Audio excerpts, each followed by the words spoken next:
Hello hi ಎಲ್ರಿಗೂ ನಮಸ್ಕಾರ. ಇವತ್ತು ನಾವು ಕರೆಂಟ್ ಅಫೇರ್ಸ್ಗೆ ಸಂಬಂಧಪಟ್ಟ MCQ ಪ್ರಶ್ನೆಗಳನ್ನು ನಾವಿಲ್ಲಿ ಡಿಸ್ಕಸ್ ಮಾಡೋಣ. ಇದು GK ಬೂಸ್ಟರ್ನ ಕ್ಯಾಪ್ಸುಲ್ 2.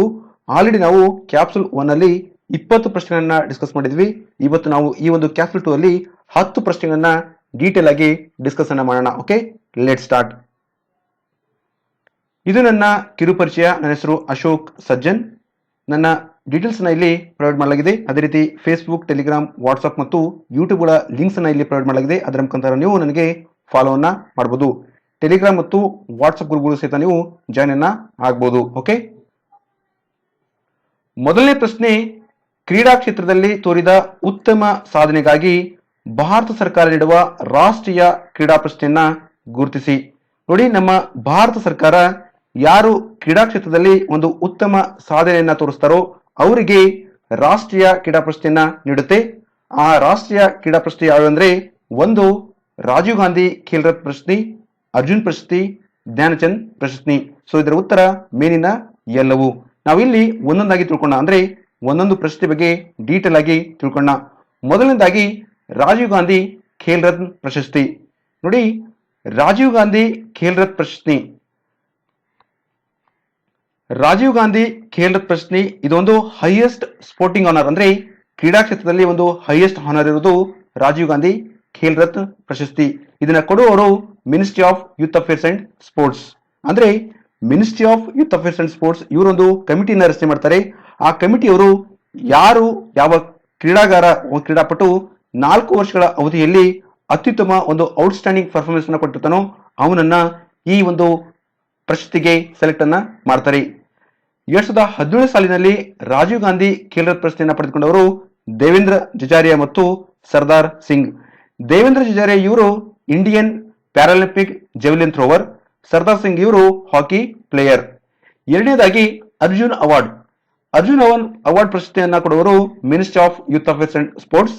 ಇದು ನ್ಯಾಷನಲ್ ಸ್ಪೋರ್ಟ್ಸ್ ಅಲ್ಲಿ, ಅಂದ್ರೆ ನ್ಯಾಷನಲ್ ಲೆವೆಲ್ ಅಲ್ಲಿ ಯಾರು ಔಟ್ಸ್ಟ್ಯಾಂಡಿಂಗ್ ಅಚೀವ್ಮೆಂಟ್ ಅನ್ನ ಕ್ರೀಡಾ ಕ್ಷೇತ್ರದಲ್ಲಿ ಮಾಡಿದರೆ ಅವರಿಗೆ ಈ ಒಂದು ಪ್ರಶಸ್ತಿಯನ್ನ ಇಂಡಿವಿಜುವಲ್ ಆಗಿ ಕೊಡ್ತಾರೆ. ನೋಡಿ, ಇಲ್ಲಿ 15 ಮೆಂಬರ್ಸ್ಗಳ 15 ಕ್ರೀಡಾಪಟುಗಳ ಒಂದು ಹೆಸರನ್ನು ಕೊಡಲಾಗಿದೆ. ಇವರಿಗೆ 2017 ಸಾಲಿನ ಅರ್ಜುನ್ ಅವಾರ್ಡ್ ಪ್ರಶಸ್ತಿ ದೊರೆತಿದೆ. Next Dhyan Chand award. ಧ್ಯಾನಚಂದ್ ಪ್ರಶಸ್ತಿ ಇದನ್ನು ಸಹಿತ ministry of youth affairs and sports ಅವರು ಕೊಡ್ತಾರೆ. ಇದಕ್ಕೂ ಸಹಿತ ಒಂದು ಕಮಿಟಿಯನ್ನು ರಚನೆ ಮಾಡ್ತಾರೆ. ಆ ಕಮಿಟಿಯವರು ಯಾರು ಕ್ರೀಡಾ ಕ್ಷೇತ್ರದಲ್ಲಿ ಒಂದು ಲೈಫ್ ಟೈಮ್ ಅಚೀವ್ಮೆಂಟ್ ಅನ್ನ ಮಾಡಿದ್ದಾರೆ ಅವರಿಗೆ ಈ ಒಂದು ಪ್ರಶಸ್ತಿಯನ್ನು ನೀಡಲಾಗ್ತದೆ. ಆ ಪ್ರಶಸ್ತಿಗೆ ಈ ಒಂದು ಕಮಿಟಿ ರಚನೆ ಮಾಡ್ತಾರೆ. ಅವರು ಆ ಪ್ರಶಸ್ತಿಗೆ ಯಾರನ್ನ ಆಯ್ಕೆ ಮಾಡಬೇಕಂತ ಅವರ ಹೆಸರನ್ನ ಇವರು ಒಂದು ಪರಿಶೀಲನೆ ಮಾಡಿ ಅವರ ಸಾಧನೆಯನ್ನ ಗುರುತಿಸಿ ಪರಿಗಣಿಸಿ ಅವರ ಹೆಸರನ್ನ ಆಯ್ಕೆ ಮಾಡ್ತಾರೆ ಈ ಒಂದು ಕಮಿಟಿ. ಸೊ ಈ ಒಂದು ಪ್ರಶಸ್ತಿಯನ್ನು ಕೊಡೋರು ಯಾರಂದ್ರೆ ministry of youth affairs and sports. Dhyan Chand award ಈ ವರ್ಷ 2017 ಸಾಲಿನ ಧ್ಯಾನಚಂದ್ ಪ್ರಶಸ್ತಿಯನ್ನು ಪಡೆದುಕೊಂಡವರು ಮಿಸ್ಟರ್ ಭೂಪೇಂದ್ರ ಸಿಂಗ್, ಮಿಸ್ಟರ್ ಸೈಯದ್ ಶಾಹಿದ್ ಹಕೀಂ ಮತ್ತು ಮಿಸ್ಟರ್ ಸುಮಾರಾಯ್ ಟೆಟೆ. ಸೊ ಮೂವರು ಈ ಒಂದು ಪ್ರಶಸ್ತಿಯನ್ನ ಪಡೆದುಕೊಂಡಿದ್ದಾರೆ. ನೆಕ್ಸ್ಟ್ ಪ್ರಶ್ನೆ, ಭಾರತದಲ್ಲಿ ದೂರಸಂಪರ್ಕ ವ್ಯವಹಾರವನ್ನ ನಿಯಂತ್ರಣ ಮಾಡುವ ಸ್ವತಂತ್ರ ಸಂಸ್ಥೆ ಅಥವಾ ಪ್ರಾಧಿಕಾರ ಯಾವುದು? ನೋಡಿ, ನಮ್ಮ ಭಾರತದಲ್ಲಿ ದೂರಸಂಪರ್ಕ ವ್ಯವಹಾರವನ್ನ ನಿಯಂತ್ರಣ ಮಾಡುವ ಸ್ವತಂತ್ರ ಅಂದ್ರೆ ಇಂಡಿಪೆಂಡೆಂಟ್ ಒಂದು ಸಂಸ್ಥೆ ಇದೆ, ಒಂದು ಪ್ರಾಧಿಕಾರ ಇದೆ. ಅದು ಭಾರತೀಯ ದೂರಸಂಪರ್ಕ ನಿಯಂತ್ರಣ ಪ್ರಾಧಿಕಾರ. ನಾವಿಲ್ಲಿ ಭಾರತೀಯ ದೂರಸಂಪರ್ಕ ನಿಯಂತ್ರಣ ಪ್ರಾಧಿಕಾರ ಬಗ್ಗೆ ತಿಳ್ಕೋಣ. ನೋಡಿ, ಭಾರತೀಯ ದೂರಸಂಪರ್ಕ ನಿಯಂತ್ರಣ ಒಂದಿದೆ, ಒಂದು ಪ್ರಾಧಿಕಾರ ಏನಿದೆ ಆ ಪ್ರಾಧಿಕಾರನ ಇಂಗ್ಲಿಷ್ ನಲ್ಲಿ ಟ್ರೈ ಅಂತ ಕರೀತಾರೆ, telecom regulatory authority of India. ಈ telecom regulatory authority of India ಇದು 1997ರಲ್ಲಿ ಸ್ಥಾಪನೆ ಮಾಡಲಾಗಿದೆ. ಪಾರ್ಲಿಮೆಂಟ್ ಅಲ್ಲಿ ಒಂದು ಆಕ್ಟ್ ಅನ್ನ ಪಾಸ್ ಮಾಡೋ ಮುಖಾಂತರ ಇದು ಏನ್ ಮಾಡುತ್ತಂದ್ರೆ ಟೆಲಿಕಾಂಗೆ ಸಂಬಂಧಪಟ್ಟ ಯಾವುದೇ ಒಂದು ವಿಷಯಗಳು ಇರುತ್ತವೆ ಅದನ್ನ ರೆಗ್ಯುಲೇಟ್ ಮಾಡುತ್ತೆ, ಮ್ಯಾನೇಜ್ ಅನ್ನ ಮಾಡುತ್ತೆ. ಅಂದ್ರೆ ಈ ಟ್ಯಾರಿಫ್ ಪ್ಲಾನ್ಸ್ಗಳು ಇರಬಹುದು ಅಥವಾ ಈ ಟೆಲಿಕಾಂ ನೆಟ್ವರ್ಕ್ ಪ್ರೊವೈಡರ್ಸ್ ಇದ್ದಾರೆ, ಏರ್ಟೆಲ್, ವೋಡಾಫೋನ್, ಐಡಿಯಾ, ಈ ತರ ಅದಕ್ಕೆ ಸಂಬಂಧಪಟ್ಟ ಯಾವುದೇ ಡಿಸ್ಪ್ಯೂಟ್ ಇಶ್ಯೂಗಳು ಅದಕ್ಕೆ ಸಂಬಂಧಪಟ್ಟ ಏನೇ ರೂಲ್ಸ್ ರೆಗ್ಯುಲೇಷನ್ಸ್ ಮಾಡ್ಬೇಕಂದ್ರೆ ಈ telecom regulatory authority of India ಅವರು ಮಾಡ್ತಾರೆ. ಸೊ ಹಾಗಾಗಿ telecom regulatory authority of India TRAI try ಏನಿದೆ ಇವರು ಟೆಲಿಕಾಂ ರೆಗ್ಯುಲೇಷನ್ ಅನ್ನ ಮಾಡುತ್ತೆ, ಮ್ಯಾನೇಜ್ಮೆಂಟ್ ಅನ್ನ ಮಾಡುತ್ತೆ. ನೆಕ್ಸ್ಟ್ ಪ್ರಶ್ನೆ, ರಾಜ್ಯದಲ್ಲಿ ಕೇಂದ್ರ ಮತ್ತು ರಾಜ್ಯ ಸರ್ಕಾರಗಳ ಸಹಯೋಗದಲ್ಲಿ ಗ್ರೀನ್ ಇಂಡಿಯಾ ಮಿಷನ್ ಯೋಜನೆಯನ್ನ ಯಾವ ಜಿಲ್ಲೆಗಳಲ್ಲಿ ಜಾರಿಗೆ ತರಲಾಗಿದೆ? ಈ ಒಂದು ಯೋಜನೆಯನ್ನ ಗ್ರೀನ್ ಇಂಡಿಯಾ ಮಿಷನ್ ಯೋಜನೆಯನ್ನ ಕಲಬುರಗಿ, ಉತ್ತರ ಕನ್ನಡ ಮತ್ತು ಹಾಸನದಲ್ಲಿ ಜಾರಿಗೆ ತರಲಾಗಿದೆ.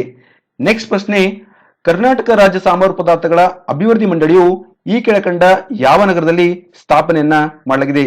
ನೋಡಿ, ಕರ್ನಾಟಕ ರಾಜ್ಯ ಸಾಂಬಾರು ಪದಾರ್ಥಗಳ ಅಭಿವೃದ್ಧಿ ಮಂಡಳಿ ಹುಬ್ಬಳ್ಳಿಯಲ್ಲಿ ಸ್ಥಾಪನೆ ಮಾಡಲಾಗಿದೆ. ಈ ಒಂದು ನಗರದಲ್ಲಿ ಸ್ಥಾಪನೆ ಮಾಡಲಾಗಿದೆ. ನೆಕ್ಸ್ಟ್ ಪ್ರಶ್ನೆ, ರಾಷ್ಟ್ರಕವಿ ಗೋವಿಂದ ಪೈ ಅವರ ಸ್ಮರಣಾರ್ಥ ಗಿಳಿವಿಂಡು ಎಂಬ ಸಾಂಸ್ಕೃತಿಕ ಕೇಂದ್ರ ಯಾವ ಸ್ಥಳದಲ್ಲಿದೆ? ಗಿಳಿವಿಂಡು ಎಂಬ ಒಂದು ಸಾಂಸ್ಕೃತಿಕ ಕೇಂದ್ರ ಇರುವುದು ಮಂಜೇಶ್ವರ ಬರೋದು ಕೇರಳದಲ್ಲಿ. ಇದರ ಬಗ್ಗೆ ನಾವು ತಿಳ್ಕೊಂಡ. ನೋಡಿ, ಇಲ್ಲಿ ನಮ್ಮ ಕನ್ನಡದ ಪ್ರಪ್ರಥಮ ರಾಷ್ಟ್ರಕವಿ ಮಂಜೇಶ್ವರ್ ಗೋವಿಂದ ಪೈ ಇವರು ನೆಲೆಸಿದ್ದ ಮನೆಯನ್ನ ರಾಷ್ಟ್ರೀಯ ಸ್ಮಾರಕವಾಗಿ ಅಭಿವೃದ್ಧಿಪಡಿಸುವ ಕೇರಳ ಕರ್ನಾಟಕ ಸರ್ಕಾರದ ಯೋಜನೆ ಪೂರ್ಣಗೊಳಿಸಲಾಗಿದೆ. ಅಂದ್ರೆ ಇದು ಬಹಳಷ್ಟು ಹಿಂದ್ಗಡೆ ಆಗಿದೆ ಮತ್ತು ಈ ಎರಡೂ ದೇಶಗಳ ಮುಖ್ಯಮಂತ್ರಿಗಳು ಈ ಒಂದು ಯೋಜನೆಯನ್ನ ಲೋಕಾರ್ಪಣೆ ಮಾಡಿದ್ದಾರೆ. ನೋಡಿ, ರಾಷ್ಟ್ರಕವಿ ಮಂಜೇಶ್ವರ್ ಗೋವಿಂದ ಪೈ ಇವರು ನಮ್ಮ ಕನ್ನಡದ ಪ್ರಪ್ರಥಮ ರಾಷ್ಟ್ರಕವಿ. ಈ ಮಂಜೇಶ್ವರ್ನಲ್ಲಿ ಗಿಳುವಿಂಡು ಎಂಬ ಒಂದು ಸಾಂಸ್ಕೃತಿಕ ಕೇಂದ್ರವನ್ನ ಎಲ್ಲಿ ಸ್ಥಾಪನೆ ಮಾಡಲಾಗಿದೆ? ಯಾವ ಸ್ಥಳದಲ್ಲಿದೆ ಅಂದ್ರೆ ಮಂಜೇಶ್ವರ್ ಸ್ಥಳದಲ್ಲಿದೆ. ಇದು ರಾಷ್ಟ್ರಕವಿ ಗೋವಿಂದ ಪೈ ಅವರ ಸ್ಮರಣಾರ್ಥ. ಓಕೆ, ನೆಕ್ಸ್ಟ್ ಪ್ರಶ್ನೆ, ರಾಜ್ಯ ಸರ್ಕಾರ ಮೆಕ್ಕೆಜೋಳ ಟೆಕ್ನಾಲಜಿ ಪಾರ್ಕ್ ಅನ್ನ ಯಾವ ಪಟ್ಟಣದಲ್ಲಿ ಅಭಿವೃದ್ಧಿ ಪಡಿಸ್ತಾ ಇದೆ? ನಮ್ಮ ಕರ್ನಾಟಕ ರಾಜ್ಯ ಸರ್ಕಾರ ಮೆಕ್ಕೆಜೋಳ ಟೆಕ್ನಾಲಜಿ ಪಾರ್ಕ್ ಅನ್ನ ರಾಣೆಬೆನ್ನೂರಲ್ಲಿ ಅಭಿವೃದ್ಧಿಯನ್ನ ಪಡಿಸ್ತಾ ಇದೆ. ಓಕೆ, ಸೊ ಇಲ್ಲಿ ಹಿರಿಯೂರು, ಬನವಾಸಿ, ಚಿಂತಾಮಣಿ ಅಂತ ಕೊಟ್ಟಿದ್ದಾರೆ. ಸೊ ಅದರ ಬಗ್ಗೆ ಸಹಿತ ನಾವು ತಿಳ್ಕೊಂಡ. ನೋಡಿ, ಹಿರಿಯೂರು ಬರೋದು ಚಿತ್ರದುರ್ಗ ಡಿಸ್ಟಿಕ್ ಅಲ್ಲಿ, ಕರ್ನಾಟಕದ ಚಿತ್ರದುರ್ಗ ಜಿಲ್ಲೆಯ ಹಿರಿಯೂರು ಬರುತ್ತೆ. ಚಿತ್ರದುರ್ಗದಲ್ಲಿ ಹಿರಿಯೂರು ಬರುತ್ತೆ. ಹಿರಿಯೂರು ಅಲ್ಲಿ ಒಂದು ಓಲ್ಡೆಸ್ಟ್ ಡ್ಯಾಮ್ ಇದೆ.